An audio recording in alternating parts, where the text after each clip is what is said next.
Big win for Indian defense export. Massive $225 million ammunition deal हुई है Saudi Arabia और India के बीच। क्या ये पाकिस्तान के लिए इज्जत का मकाम है? एक तरफ तो बांग्लादेश के फॉरेन मिनिस्टर आए हुए हैं, दूसरी तरफ अजीत डोवल साहब NSA national security adviser of India जो हैं वो ढाका चले गए हैं। तो अब इंडिया अम्यूनिशन भी जो सऊदी अरेबिया है उसको एक्सपोर्ट कर रहा है, उसको बेच रहा है। भगवान मुसलमानों को ना बुरी से बुरी बीमारी दे, बीमारी, कीड़े पड़े इनको, इनको ना तड़पती हुई मौत दे ए भगवान।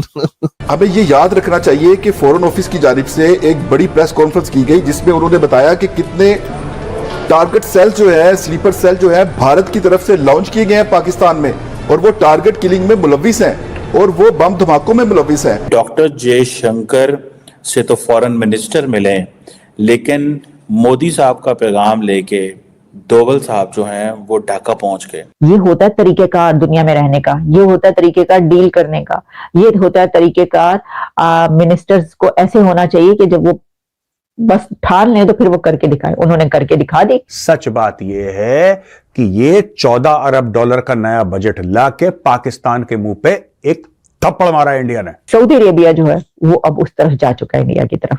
वहां से असलहा भी खरीदेगा, वो वहां से उसको जो दिल करेगा। असली मजा तब आएगा जब वहां के जो लोग हैं, आवाम हैं, वो पाकिस्तानी फौज के कपड़े फाड़ेंगे जैसे पाकिस्तानी पंजाब में आजकल सिचुएशन है इस वक्त, क्योंकि इंडियन डिफेंस एक्सपोर्ट जो है उसके लिए ये बिग विन कहा जा रहा है।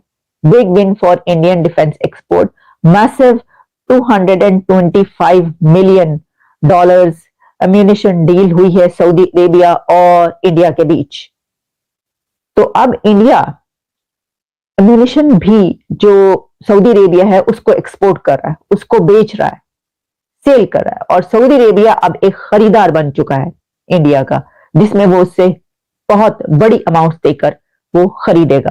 अब जाहिर है उनके अंदर कैपेबिलिटीज है, वो बना रहे हैं। वो जिस मुल्क के अंदर कैपेबिलिटीज होंगी वो किसी को पूरी दुनिया में ही वो बेच सकता है, तो यही वो करें। वो कहा है कि this deal is among the biggest Indian defence export orders, और इसमें recent series of bilateral military exercises between both countries.